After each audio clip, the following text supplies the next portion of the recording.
Hello दोस्तों, स्वागत है आप सभी का धर्म एजुकेशन में। आज हम लोग देखेंगे भारत के महान्यायवादी अटॉर्नी जनरल ऑफ इंडिया। चलिए स्टार्ट करते हैं। देखिए, भारत के महान्यायवादी अनुच्छेद 76 में भारत के महान्यायवादी का उल्लेख है। भारत के महान्यायवादी का उल्लेख है। ठीक है, महान्यायवादी होता क्या है? यह भारत के प्रथम विधि अधिकारी होता है। भारत के प्रथम विधि अधिकारी होता है और सरकार के कानूनी सलाहकार होता है। सरकार के कानूनी सलाहकार होता है। क्या होता है? अटॉर्नी जनरल भारत सरकार के कानूनी सलाहकार होता है। भारत सरकार के कानूनी सलाहकार होता है और यह प्रथम विधि अधिकारी है। यह प्रथम विधि अधिकारी है। प्रथम विधि अधिकारी है। उसके बाद आगे देखिए, नियुक्ति एवं कार्यकाल। नियुक्ति एवं कार्यकाल, इनका नियुक्ति कौन करता है और कार्यकाल क्या है? चलिए देखिए, नियुक्ति राष्ट्रपति के द्वारा होता है। नियुक्ति किनके द्वारा? राष्ट्रपति के द्वारा। नियुक्ति किसके द्वारा होता है? राष्ट्रपति के द्वारा होता है नियुक्ति। उसके बाद आगे देखिए, योग्यता। योग्यता क्या होना चाहिए? योग्यता क्या होना चाहिए महान्यायवादी का? योग्यता सुप्रीम कोर्ट के न्यायाधीश के बराबर होना चाहिए। सुप्रीम कोर्ट के न्यायाधीश के बराबर योग्यता क्या होना चाहिए?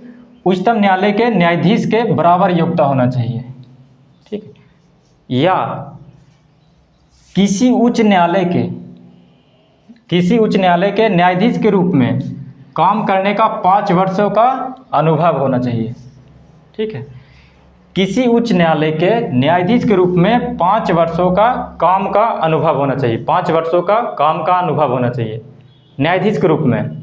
ठीक है, उसके बाद आगे देखिए, या किसी उच्च न्यायालय में 10 वर्षों तक या 10 वर्षों का वकालत का अनुभव होना चाहिए। 10 वर्षों का वकालत का अनुभव होना चाहिए। ठीक, उसके बाद आगे देखिए, इसका कार्यकाल, ठीक है ना, महान्यायवादी का कार्यकाल संविधान में निश्चित नहीं है। संविधान में क्या है? निश्चित नहीं है। संविधान में कार्यकाल निश्चित नहीं है और हटाने का भी मूल व्यवस्था नहीं है। यानी पद से हटाने का भी मूल व्यवस्था नहीं है। ठीक है, उसके बाद आगे देखिए, यह राष्ट्रपति के प्रसाद पर्यंत पद पर बना रहता है। यानी राष्ट्रपति जब चाहेंगे तब इनको हटा सकते हैं। ठीक है, उसके बाद आगे देखिए, अगर मंत्रिपरिषद त्याग पत्र दे दे तो इसका भी पद समाप्त हो जाएगा। इसका भी पद समाप्त हो जाएगा। यानी इनको भी क्या त्याग पत्र देना पड़ जाएगा। महान्यायवादी को भी त्याग पत्र देना पड़ जाएगा।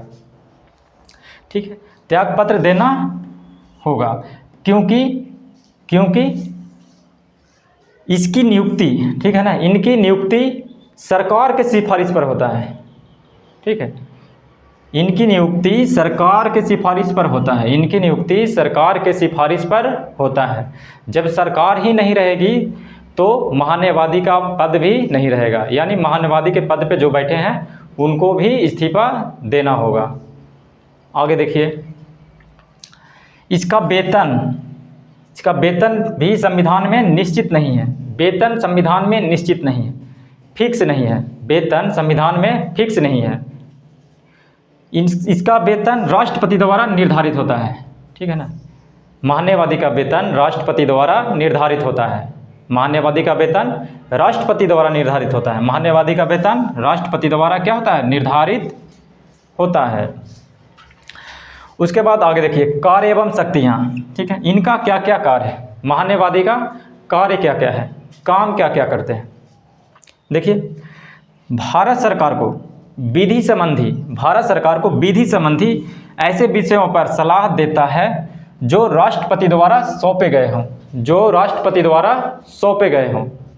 फिर से एक बार देख लीजिए, भारत सरकार को विधि संबंधी ऐसे विषयों पर सलाह देता है जो राष्ट्रपति द्वारा सौंपा गया हो।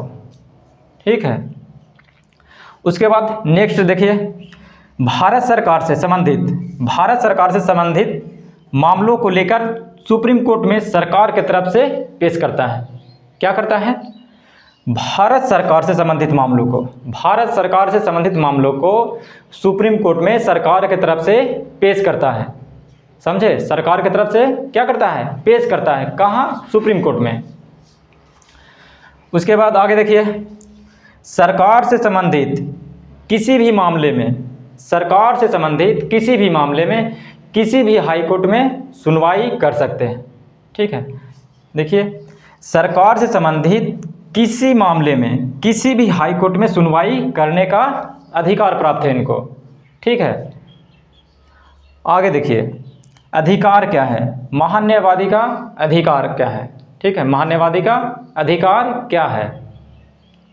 देखिए, भारत के किसी भी क्षेत्र के किसी भी अदालत में सुनवाई का अधिकार है।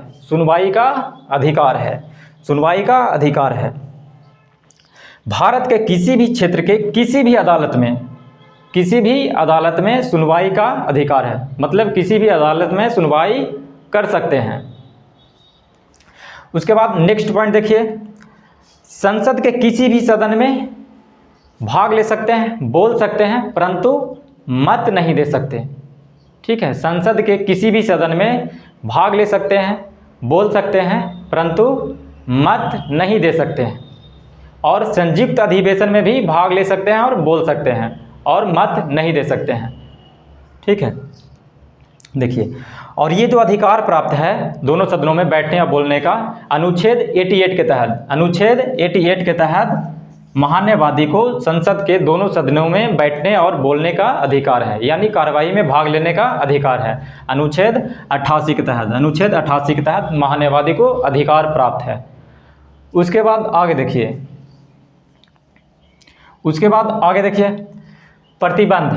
ठीक है, उसके बाद क्या है, प्रतिबंध, यानी महान्यायवादी को क्या क्या नहीं करना चाहिए, या फिर सरकार से क्या क्या प्रतिबंध होता है, किस किस क्षेत्र में प्रतिबंध होता है, वो देखते हैं।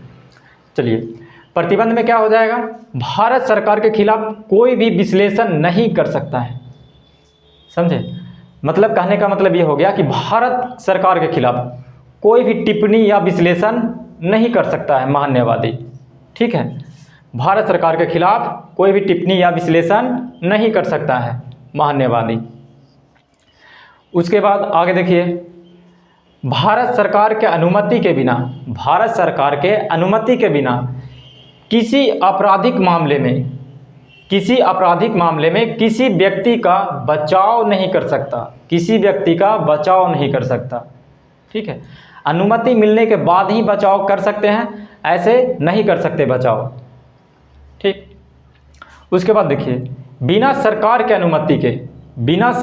अनुमति के वह किसी भी परिषद या कंपनी के निदेशक का पद ग्रहण नहीं कर सकता।